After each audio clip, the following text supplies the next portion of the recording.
Laird. You can find me as Lairdinho on Sorare, joined once again by PSU fans too, Sean Newsham, today to talk about something that I didn't even think about until last night, which is usually what happens with us with our Monday shows. I send Sean a message and I'm like, how about a topic for Monday? And this one was actually one I wanted to talk about because of an instance that, or something that happened this past weekend that Sean is salty about, as he should be, but also reminded me of a conversation that we had previously had on this show that I thought it was worth expanding on.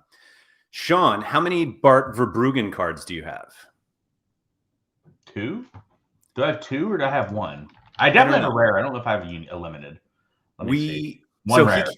You have a rare. Yep.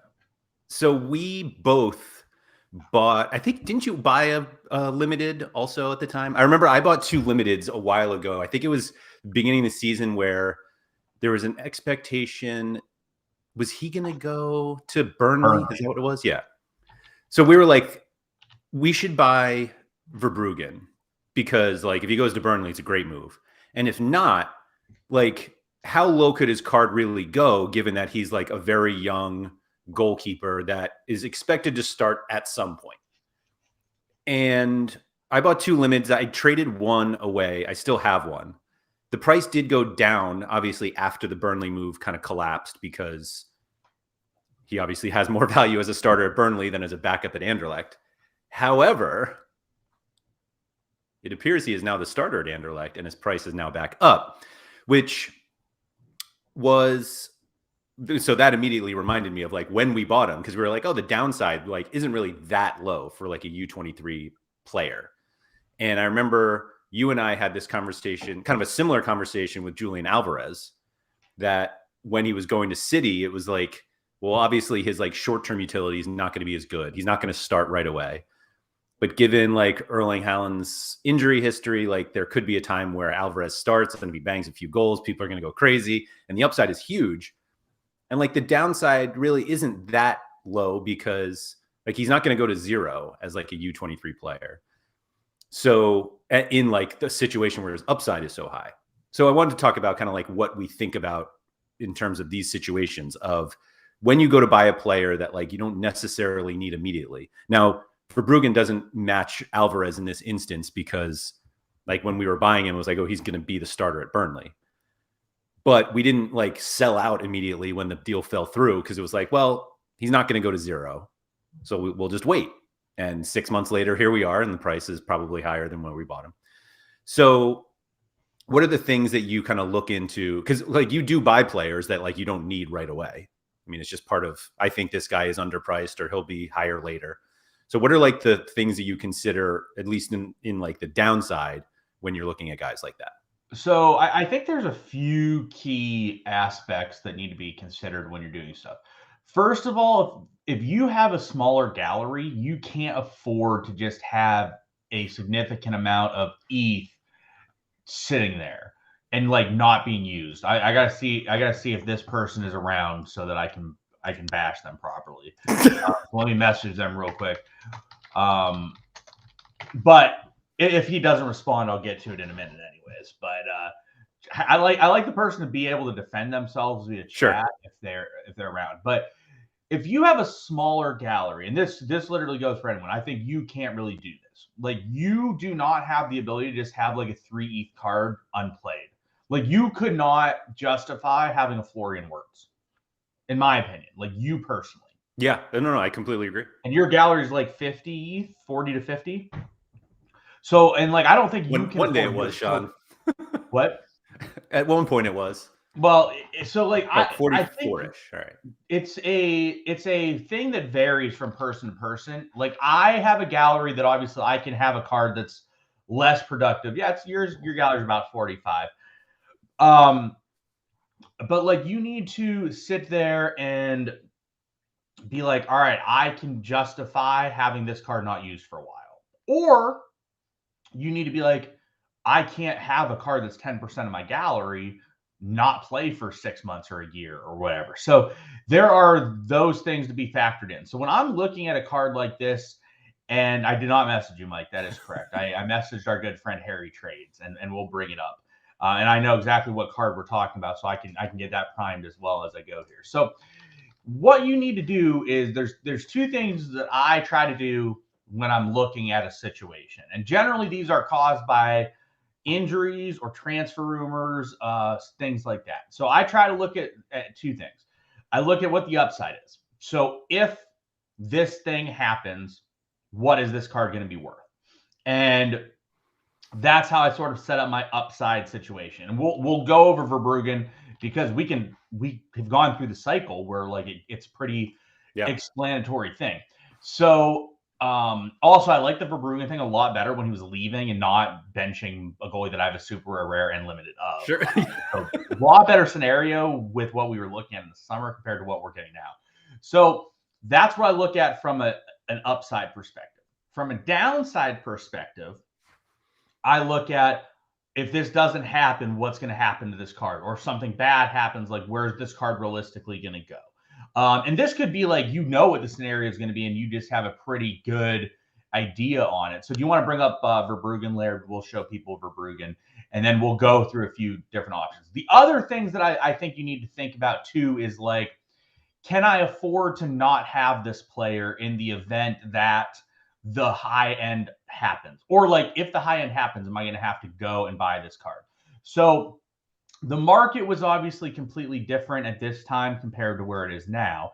And at the time when it happened, Verbrugen rare, we're going to talk about the rares because I didn't buy the limiteds. I believe the Verbrugen rare was in the like 0.3-ish range when he had nothing going for him. So the realistic downside on Verbrugen was like 0.25, 0.3. Yeah. I thought the realistic upside if he went to Burnley was like 2 to 2.5 ETH, which we saw he got to a capped high end of 2 ETH. The high point was 2 ETH. So he got to 2 ETH. And when I was looking and trying to make my decisions on him, he was around 0.6 to 0.7 ETH. So the way that I looked at Verbrugen was if he does not get a transfer, he's going to be around 0.3 ETH, and he's going to eventually be a starter because Verbrugen is viewed as a higher end goaltending option in the Belgian league and is going to start somewhere at some point. So it's pretty much I was looking at like he's going to be 0.3 for a while. He's going to eventually start somewhere. I will recoup my investment at a later date. Or he makes this transfer. He becomes a 2 ETH card, and he starts for Burnley, one of the better U23 goalie options out there. We've seen what Murick's done. We've seen Harry Trades from a positive standpoint. We've seen what Harry Trades did with the Murick and Burnley defensive stack for like the month of December and January where things were relatively light. Like I think Harry won U23 Rare Pro twice or was up there because he had that card. So it was a situation where you have to sit there and be like, all right, so if this works, this card's worth 1.5 to 2 ETH. If it doesn't work, it's worth 0.3. Do I need to go buy Verbrugen if he makes this move? Probably not, but it was definitely a good card you want to have. So you look at it like that, and it's like, all right, 0.6. So my downside is like minus 50%, and eventually will come good. Upside is like 300% return immediately and an elite level card that you want to have. So for me at that time, I was like, Verbrugen is a great card that makes a lot of sense because the downside is very minimal. The upside is very high. So I was like, I'm going to go buy a Verbrugen. I bought a rare Verbrugen. I think I paid 0.6 or 0.7. Let me see here what I paid. So I think I paid like 0.6, 0.7. And I know I got it from Bellama because we were doing things. And he actually might have given me a little bit of a discount because I helped him with something else at the time. There it is. So I paid 0.6 is what I paid for Verbrugen.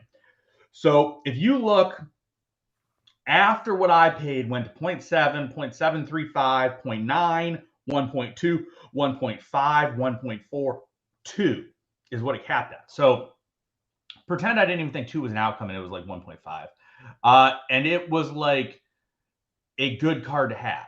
Now, on the flip side of this, you need to look at cards like Ansu Fati. And we got absolutely berated. Roasted for saying we would not buy Ansu Fati. Whenever we had that discussion, I think, when was that discussion? Do you remember? like probably 3 to 6 months ago.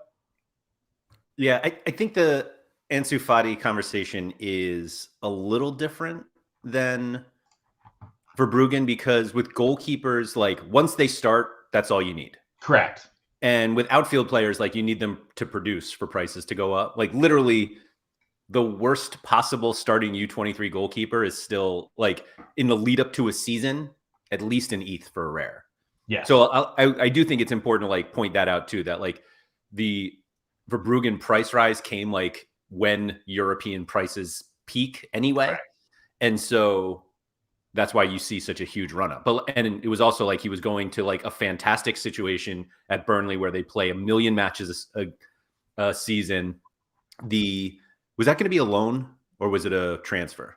I think it was going to be a full sale. That's what I thought it was too. And he's super young. Like his was like years of U23 eligibility left, not Muric who had one, which even, I mean, it was beginning of the season. So you still get the whole year, but like you had years of utility at U23. So Ansu Fati is like, he needs to play well in order for his price to like really move up. Correct. And so the downside risk is he doesn't play, or he plays and he's not that good, and he's young. There's still years left that he can like become what you paid for, but it's just going to take longer for it to be realized. Correct. And then that's the part that people don't understand, right? Let's say Ansu Fati costs 1 ETH. And we still are going to talk through the Ansu Fati because it is definitely a thing. Let's say Ansu Fati costs 1 ETH.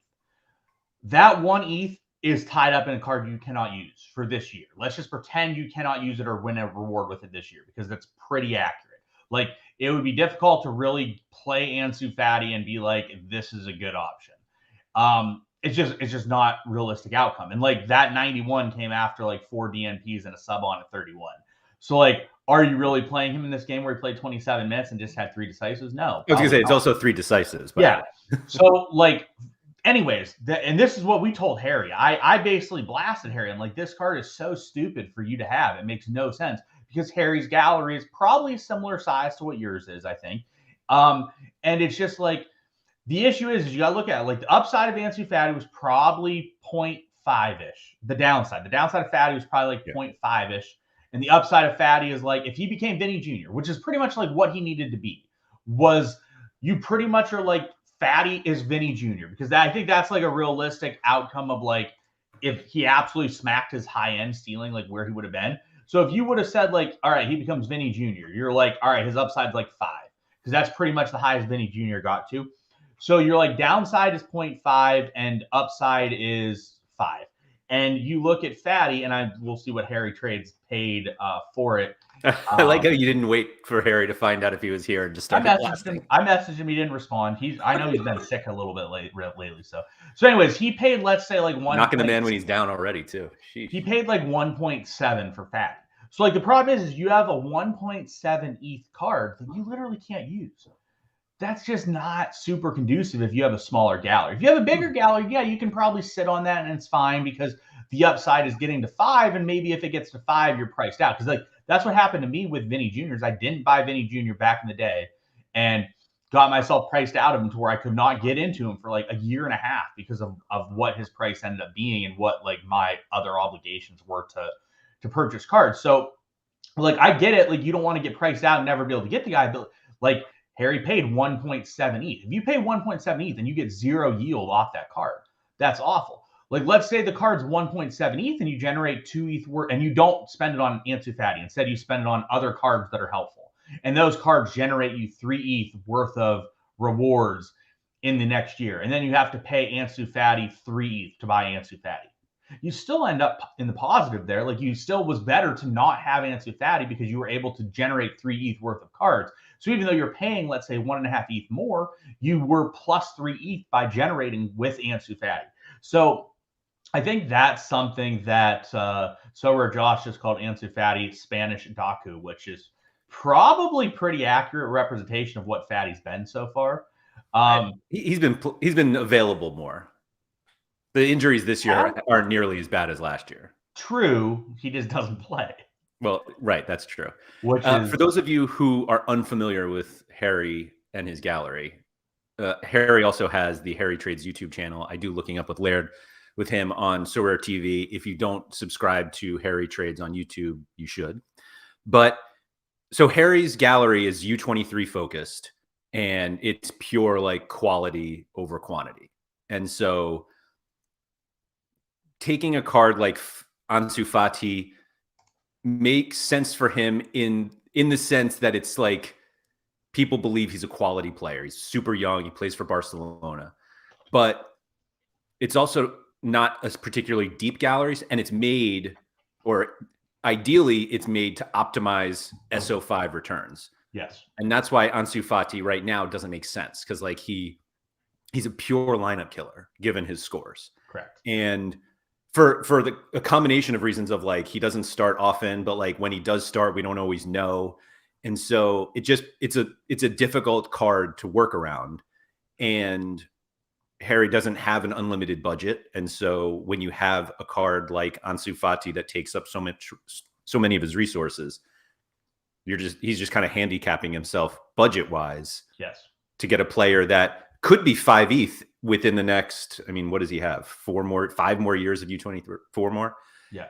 But like, if you are building your gallery to compete as best you can in SO5, like right now, having a card that could be worth 2, 3, 4x in the next 4 years doesn't really make sense. Correct. And that's the thing. Like, it got to 3.5. Did you know that? Yeah, I was just looking. Patty got to like just under 3.5 ETH, but I told Harry to sell, and Harry did not listen. But it got to like 3.5 ETH, which is crazy. And now you look at it, it's like under an ETH, and I think it's probably still too high. It should probably be lower. It should probably be like 0.6, 0.7. There were sales of 0.6, 0.7, but right now it's probably around 1-ish, I would say. Do you have one? No. But again, like, here's the thing, right? I have a bigger gallery, and you and I have talked about this. I don't go buy very many cards like this. I buy a few of them because I do think it's important for a bigger gallery like mine to buy a few of them that you can sit on. So like I did buy an Arda Guler, but part of why I bought that card is like he has proven he's elite when he plays. Like his scoring is elite when he plays. And I was like, this card, because I paid, let's see what I paid for him. I probably paid a bit more than, so I paid 1.25. And I was like, I was pretty confident his floor was around like 0.5, 0.6. It's actually been a little bit higher than that. But like Gurler's ceiling is like 6 ETH. Probably. Yeah, it's like, well, is he he's a midfielder. I was going to say. He's a mid that just like, I mean, his AA rate in small minutes is just tremendous. Like, yeah, I don't know if we'll like a 6 ETH U23 midfielder. Like, what's the highest U23 midfielder we've seen? Oh, I don't know. We'd have to go back to, I don't know.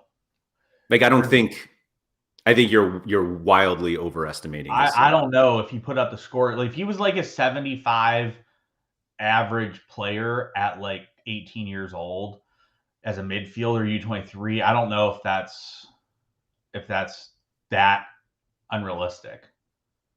It might be. I think it's wild. I think that's legitimately wild. Yeah, but we don't have a comp. Like I don't have a comp for it. There's no comp. Like I'm just trying to think of literally what the best U23 midfielders we've seen, and I don't know if Veerman is the one that came into my mind, and like Veerman, I don't think ever got remotely close to 5. No, he was at like 3, but Veerman was an aging out. So you got to like 3.2, 3.1, 3, just a little over 3. So like, but the issue is like when that happened with Veerman was an aging out 23-year-old mid with some question marks surrounding him. Like, I'm not saying that it was the issue is like the girl is just like a pure unicorn. Like we don't know. I don't have a comp. Yeah. Like I don't have a comp for what Gurler could have been. Or could be. Like he could still be that. Like if he ever gets a significant run. But like we're probably a lot further from that possibility of happening than I would have given credit for. Like we're probably a couple years off of that. His AA when he plays is like absurd. Yeah. And then what he does like when he plays, like his underlying stats are just absurd. Like he plays very many minutes and just plows in decisive, plows in AA, just plows in a lot of stuff. Like he's just on the surface level a very good card to own. Like you would want to own one if he became relevant. But did I need to spend that? No. But again, it's circling back to what we were saying. I don't go out and buy that many of these guys. Yeah. That's like one of the few I have bought like this. But if I win them, I don't really sell them. I use that as the way to bring these guys into my club and make them relevant. Like we talked about, like I won a Gavi and I won it. Let's see when I won it. I won it at 125. So I won it about a year ago. Just under a year ago, I won a Gavi. And I was like, well, I could sell it for like 2.5, or I could just hold it and it will probably dip below that and then not really use it. Actually, he's not really dipped that far. He's still around 1.2, 1.3-ish. But like I looked at it, I was like, this is a guy that like he has the possibility to be a really good player long term.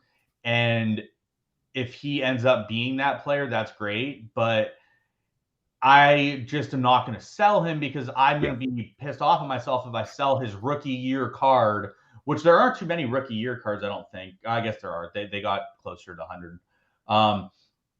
But like I was in theory, like this could be a all-time high-end player long term because he's very hyped. Like him and Pedri are very hyped, obviously.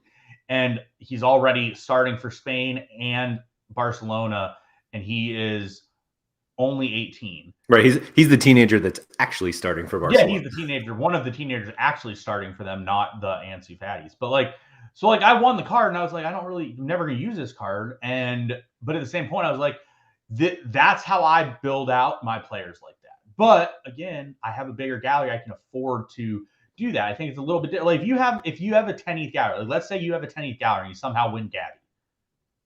You can't keep them. You got to sell them because you just can't sit on that card that's just totally useless to you for a long time. I think 10 ETH is fine.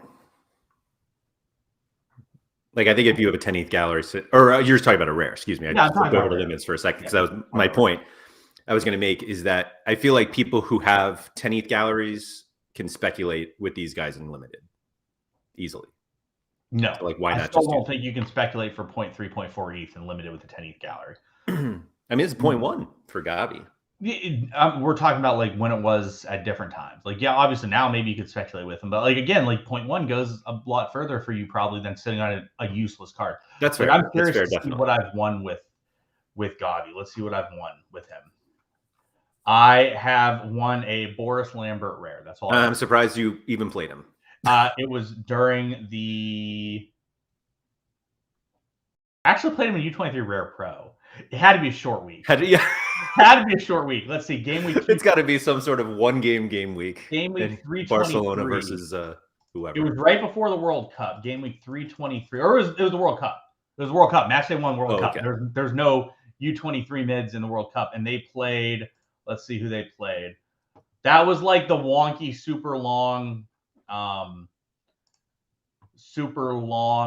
game week, and I played. Let's see my lineup because it was probably super duper great. Let's see. I'm gonna find this out. So yeah, you're talking like I did get to play him, but it was just because there was literally nothing going on at that time. So I played. It was Josco super rare. I actually had a 0 in my lineup. Actually, I probably we only needed really 4 players. Yeah, so I had Zeno DeBost, who did not play, who looked like he was going to play. So I played him. Then it was Gavi and Ferran Torres, and he scored a goal. And Josco, Gavi, and Ferran Torres averaged like 75 apiece. So I got a card anyways. There you go. Yeah.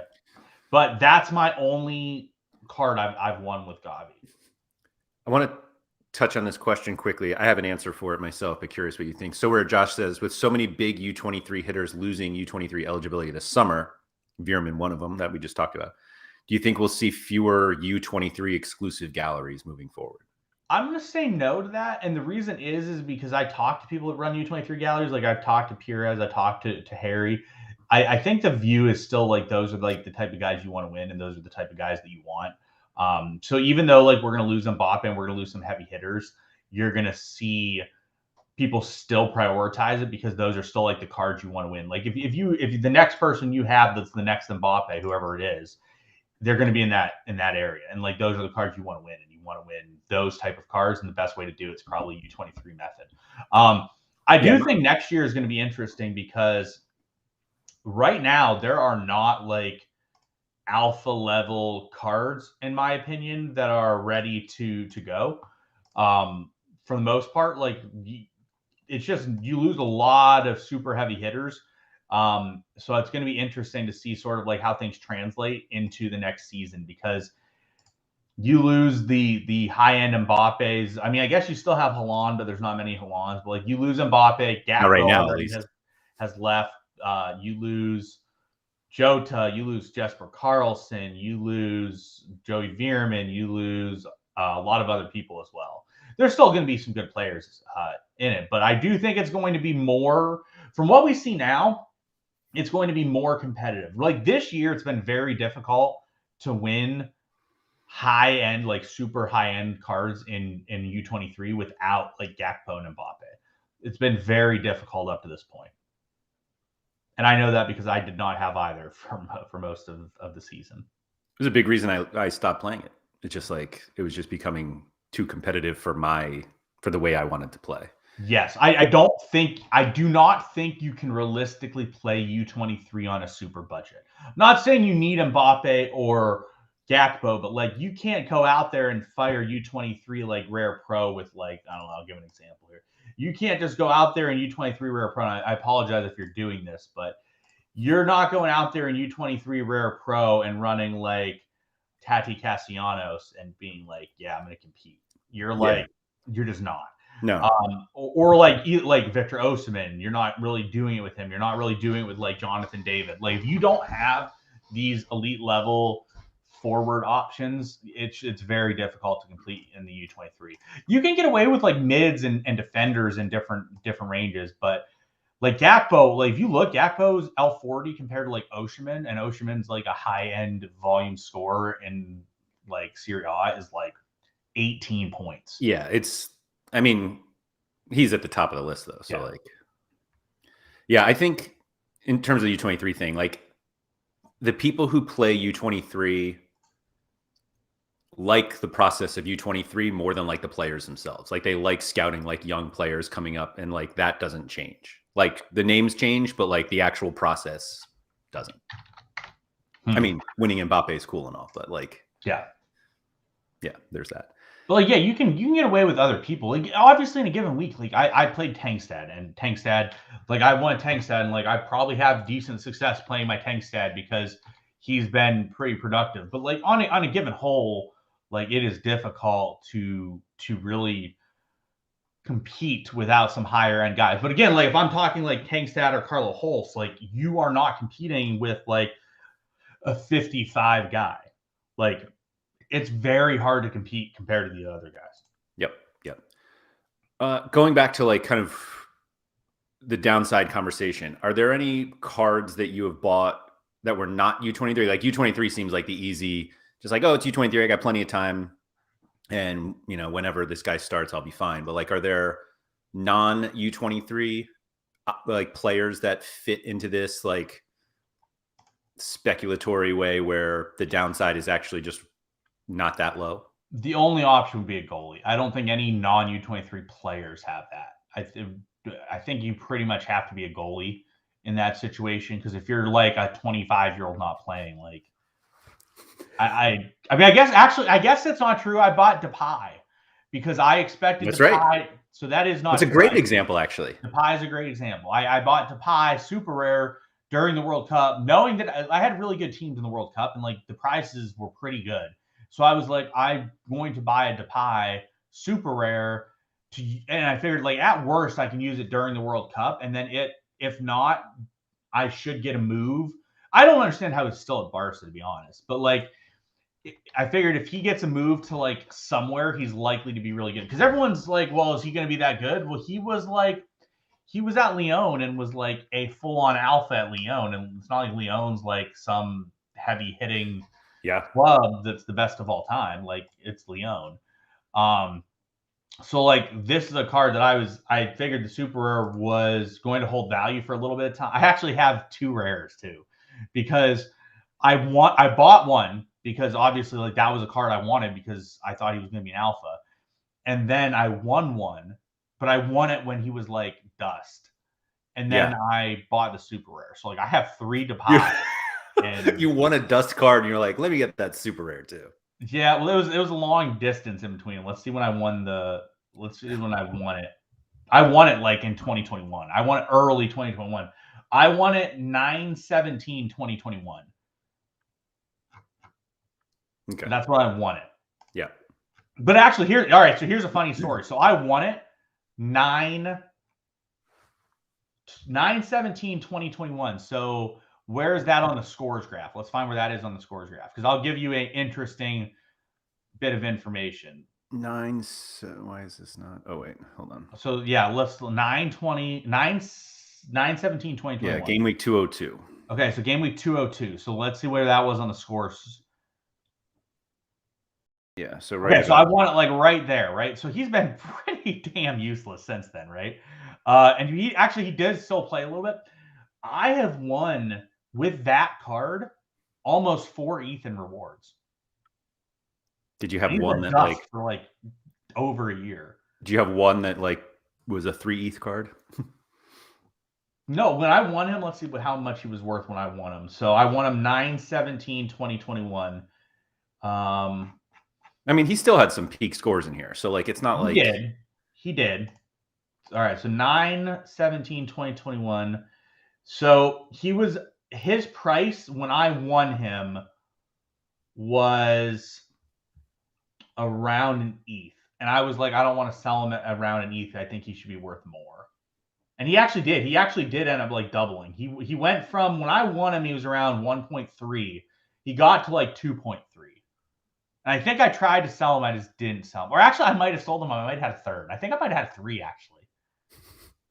I think I might have. It's in this range here, basically.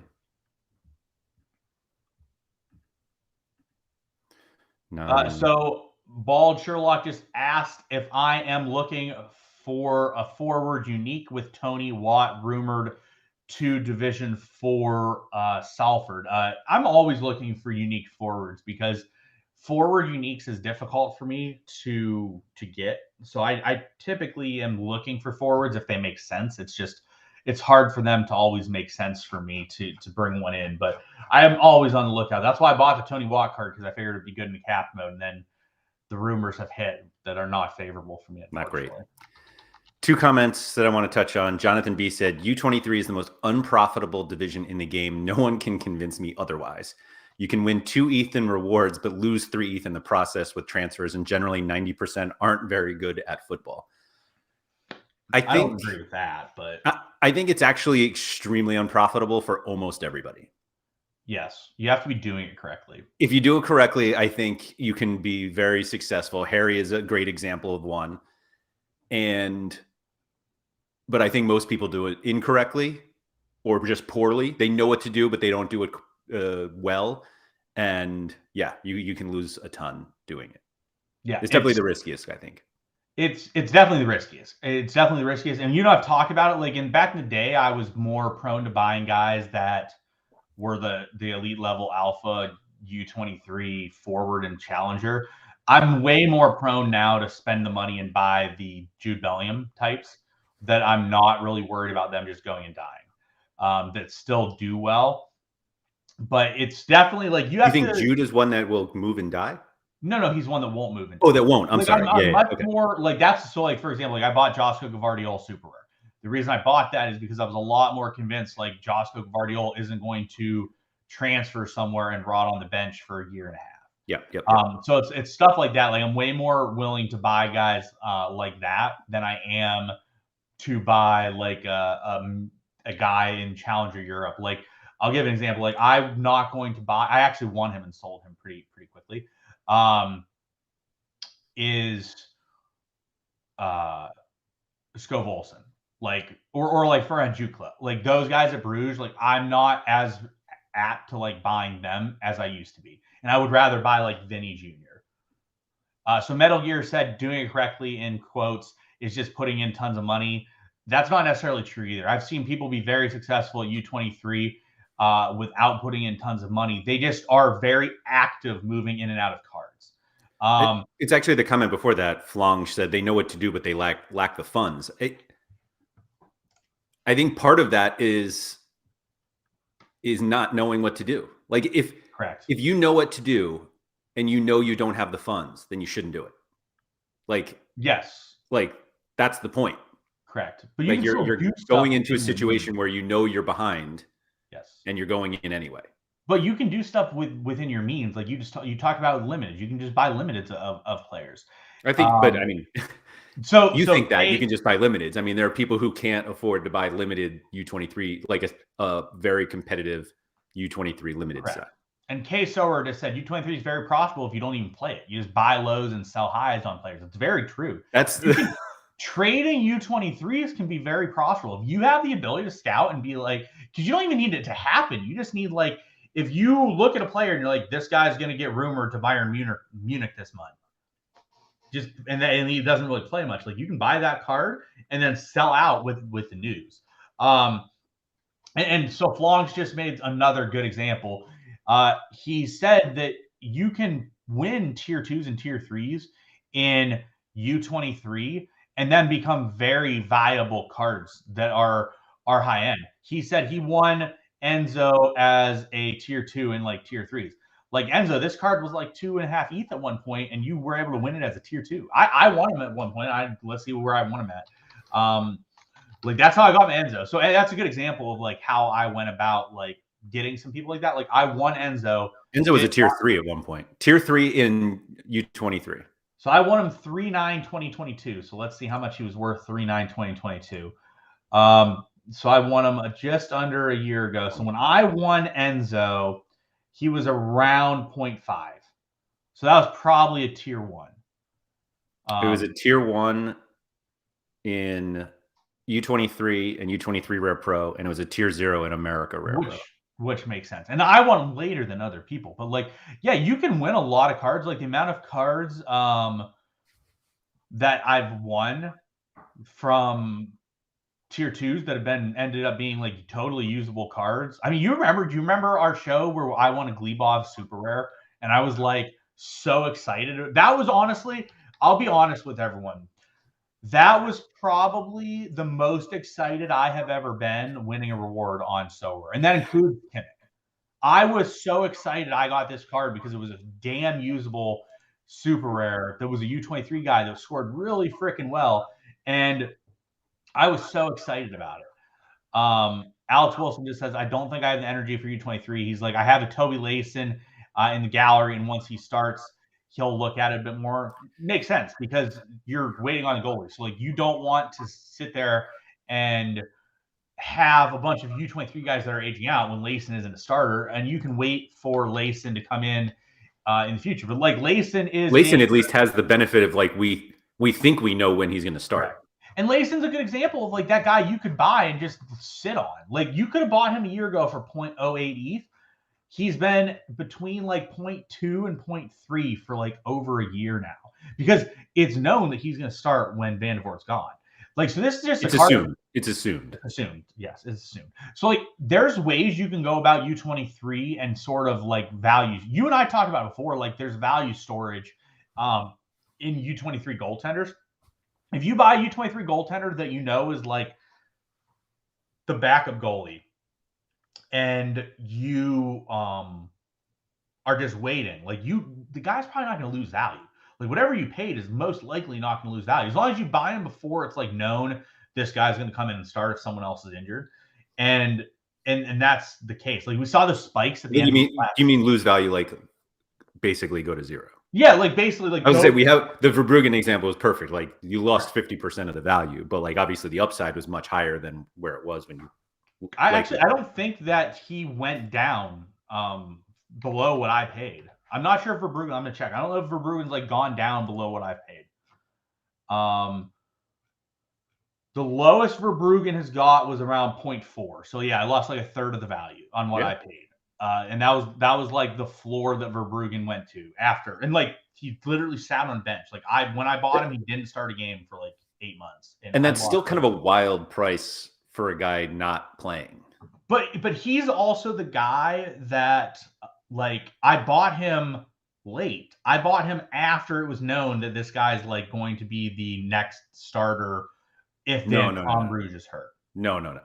Or he was gone. Say it again. Sorry, I thought you were talking about the movie. Like I bought him on this guy's getting transferred and is going to be a starter, or like I bought him on like the news that like this guy was going to be a starter. If you bought him in like let's say March of last year, like go look up like March of last year, you're talking like 0.2, yeah, 0.2, 0.3. He's not going to go below that value. And this was already a known commodity. Like Verbrugen had already played some games for them. Like if you buy a guy, De Keyser's a good example. And he's a good example of a guy that I bought way before he started a game. Like way before. I bought him. I won his auction, his super rare auction for 0.2 on March 16th, 2021. That's wild. So I bought his super rare on March 16th, 2021. So we're talking almost 2 years ago. And since then, literally I paid 0.2, and the lowest it ever went for after that, like it did go down to like 0.068, but like as soon as he started, it was 2 ETH card. It was like literally selling for 1.5, 2 ETH.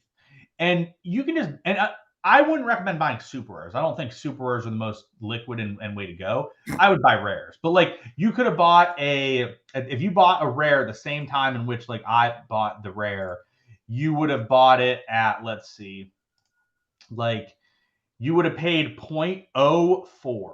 Yeah. So you would have basically paid a threshold.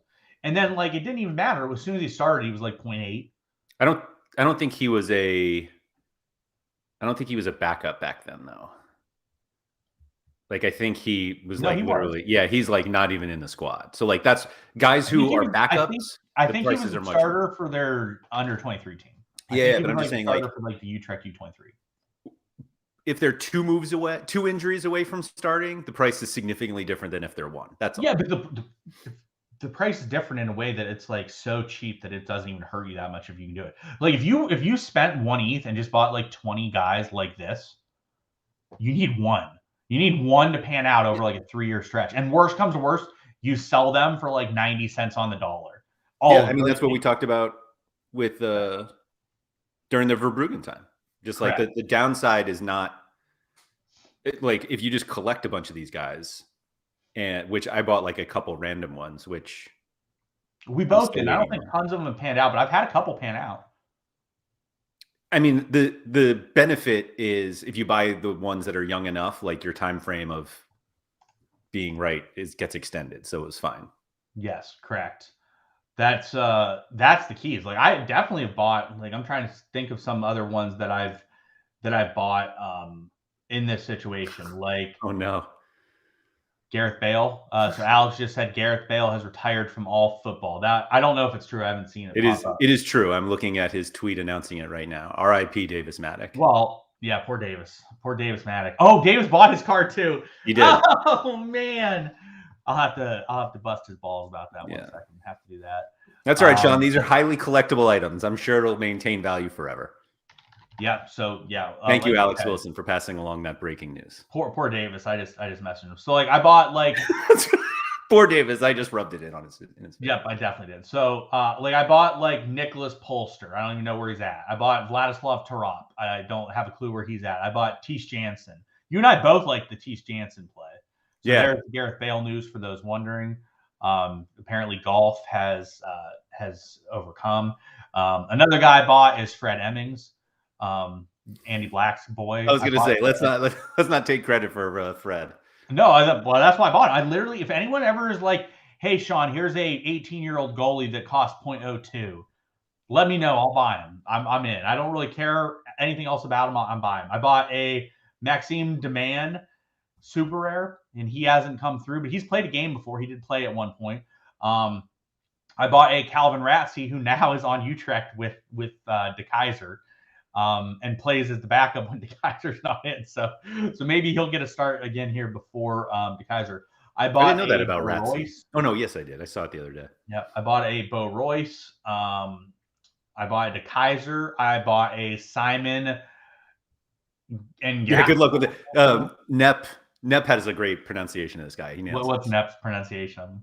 I can't even I can't say it, and I think Nep won him, and yeah, it's actually a very entertaining reward video. I would pronounce anyone who doesn't follow Nep on Twitter, you should definitely check that. You should definitely. I'll have to check it out. I follow Nep on Twitter, so yeah. Well, who doesn't? Yeah. I mean, I don't know who doesn't follow Nep on Twitter. Definitely not me. Simon, I would pronounce it Simon Ngap Pandalu and I can't do it. I bought a Pepe Bonet. I bought a Toby Layson. I bought a Arnie Schultz. I bought an Ennio Vandergoo. I bought a Vic Chambare. I bought a Marcel Kostenbauer, an Aaron Von Lair. I bought a Durso, which that one hopefully Durso season's upon us. I bought a Bake John Bum. So we went through this pretty quickly. I want a Mies backer, but so we just went through this pretty quick, and but 3 of the guys that I bought have became starters. So I bought Bake, Durso. We're going to assume Durso as the starter for the sake of this. And I bought the Kaiser Super Rare. Those 3 guys have become starters. I probably paid like 0.8 to 1 ETH for this whole lot, and I probably could have sold them once they were the starters if I want to sell at like 3 to 4 ETH. And I have another like 15 of them just sitting there waiting to like get loaned to like FCM and start. What did how high did the De Keyser 2-ish? 2. There were I think, if I remember correctly, after it sold for 2, I got some offers in like the 2 to 2.5 range too. So Connor just said that Nico Mantle's probably going to start.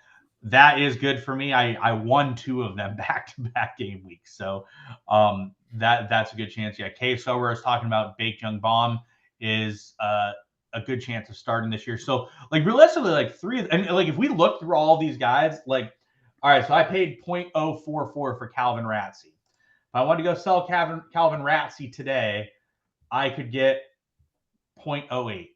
So I doubled my money with Calvin Ratsey, and the dude literally has done nothing at all whatsoever, and he's just sat there. So like, let's check out Bo Royce. But also like, there's no reason to sell him right now, unless you're like desperate for ETH. Like, there's no reason to sell. So like Bo Royce, is Bo Royce going to start somewhere? People are paying 0.399 for Bo Royce. So I was literally looking at Royce this morning because I bought a Royce limited back when I bought Jansen, Rare and Limited, and then Royce.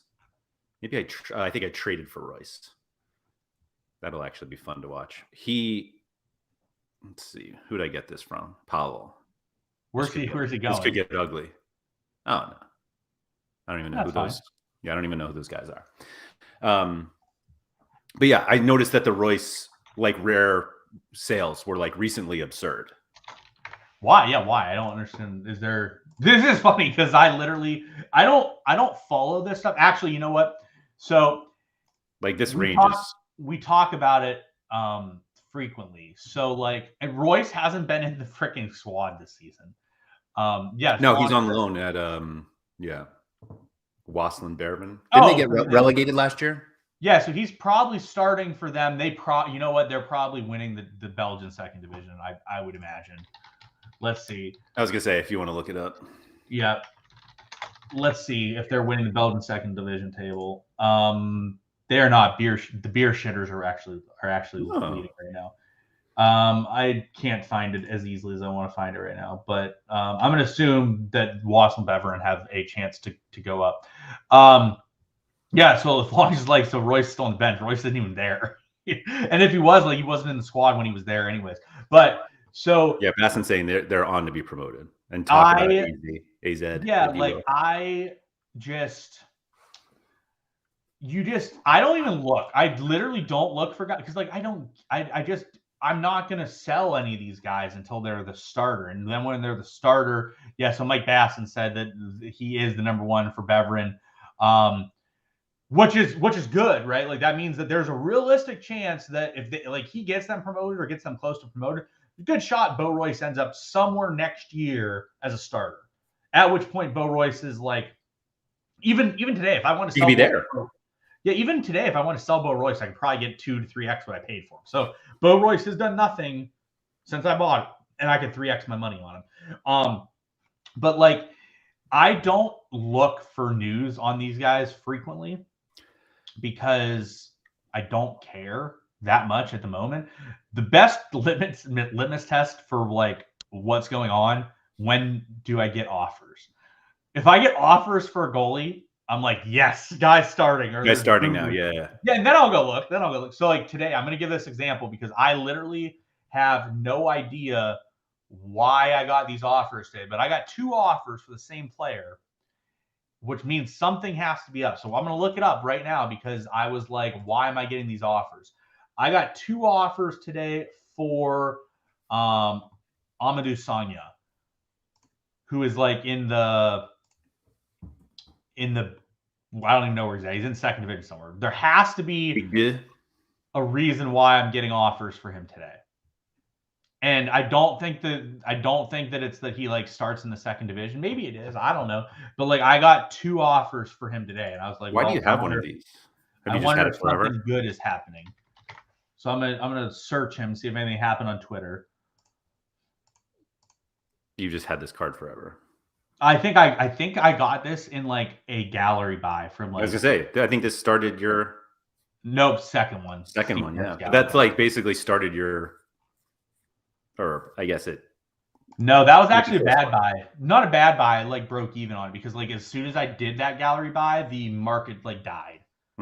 So like I paid like 85 thinking I could get like a good return on it, and I did not. But luckily I was quick enough to at least get out of most of it, and not be a bad one. But yeah, the amount of times I really get like goaltending and stuff is like if I see an offer for a goaltender, I'm like fist pumping. I'm like, ooh, because you just know that goaltender's getting rumors. At worst, rumors of him starting, and you're like, yes, that is fantastic. Yeah. Well, I mean, again, it's why we focus on goalkeepers more, because the starting is the outcome you need. Yes. As opposed to outfield players where like actual success is what you need. And so, in fact, some U23 goalkeepers are worse once they start playing because people are like, oh, this guy's actually shit. So if he hasn't played yet, even better. The sky's the limit for everyone. Yeah, you just like, I'll tell you what, there's nothing worse than buying goalies. Buying goalies expensively sucks. Buying them cheap is great. Buying them cheap is great because then I don't care. But like paying like 1.5 ETH for a goaltender, oh, that sucks. I will say that winning cards is great. Having one of these goalies turn out to be a starter is just amazing. Oh, it's so great. Oh, the feeling I got the first time De Keyser started was like, oh, I'm sure. So nice. I'm sure. You basically hit the lottery. You're just like, yeah. I think actually, so you know what, too? So like that week, I had Usami rupture his Achilles, I think was like the first start for De Keyser. So like I just got brutalized that entire week with like injuries. And then De Keyser super rare like came alive, and I'm like, yes. I should have sold it, but I mean, didn't make it happen, unfortunately. Yeah. Flong says it feels like a free new goalkeeper. And a lot of times for people, like if you're sitting on these, and again, like I don't think this is a strategy that like everyone should take. I do think that if you generally play rare and super rare, it's like even worth just buying some of these guys in limited because you can hold them and it's fine. But a lot of times it can also just open up another division for you. Like, or another lineup that you can like put in. Like, it's not like, oh, now I can play a better goalie here. It's like, oh, now I can actually enter something else. And with the way that like threshold comes now, you need to have a goalkeeper of that scarcity. And so like, there's just, as dumb as it sounds, it's like one of the best parts of the game. It's just like winning a reward without winning a reward. You just like new goaltender just plops in your gallery. You're like, yeah. Oh, I think it's actually better than winning a reward because I bought this guy for 0.01 and now he's worth 20 times that. Yeah, it's fantastic. Davis unfortunately is asking me what he should list his Gareth Bale for. Yeah, I'm like, I think you're just gonna hold on to that one for collectible purposes forever. Quick learning lesson for in fairness, I'm fairly certain we both told him not to buy a card, not to buy a Bale, and he was like, "No, I just love Bale." And I'm like, "Well, now we're about to find out how much he loves Bale." He didn't pay that much. Like, it wasn't like the end of the world. He paid 0.25. I mean, I'm definitely not like loving it if I paid 0.25 on Gareth Bale, but I mean, you could definitely have worse than that. I think floor is 0.07 now, by the way. But it's 0.07. I wonder if this is the time where he can like buy this, like get this Bale number 1. Go get a collectible Bale at least. Yeah. No. Yeah. Yeah, so Connor said the opposite is crushing when you spent decent money on starting U23 goaltenders and they get benched immediately. Oh, I mean, absolutely the worst kick in the nuts in the game. It's not fun. I think like I lost like 5 goalies this weekend or something. It's not fun. I hate goaltenders. They're terrible. Speaking of goaltenders, Laird, I think we need to have like a why does PSU say goaltenders comment. Marco Sullivan says U23 goalkeeper roulette is worse than the Russian roulette. It's not fun. But anyway, circling back. So why does PSU say goaltender? I grew up my entire life around hockey. So when you spend your entire life around hockey, it is goaltender. So like that is why I say it instead of goalkeeper. For those wondering, if people want the origin story of why I say goaltender, that is why. Yeah, it's not even much of a story. It's just as simple as like you used to follow hockey. It's funny to me though, because you have followed, I'll even call it football just to make the point even stronger. You have followed football so much closer than hockey for like a decade. Yeah. And yet you still can't get goaltender out of your head. Not a decade. I would say like last 3 to 5 years. Half a decade, John. Yeah, half a decade. But I'm saying no. It's I spent that much time in hockey. Like I literally worked in hockey. I was involved in hockey. I've done a lot of hockey related things in my life as well. So it's difficult. It's the same thing with saying football or soccer. Like I can't just not say soccer all the time because it's difficult. Also, I don't care about goalkeeper or goaltender like that. I don't care about it. I think I'm not going to let you get away with it that it's the same as, what was the example you just used? Soccer and football. Soccer and football, because everybody here calls soccer goalies goalkeepers. Like nobody refers to an American goalie as a goaltender in soccer. They should. I'm going to start it. There are no soccer goaltenders. I'm going to start. I'm going to start the trend. That's going to be a new thing in America. Is everyone's going to call a goalkeeper a goaltender? Yeah.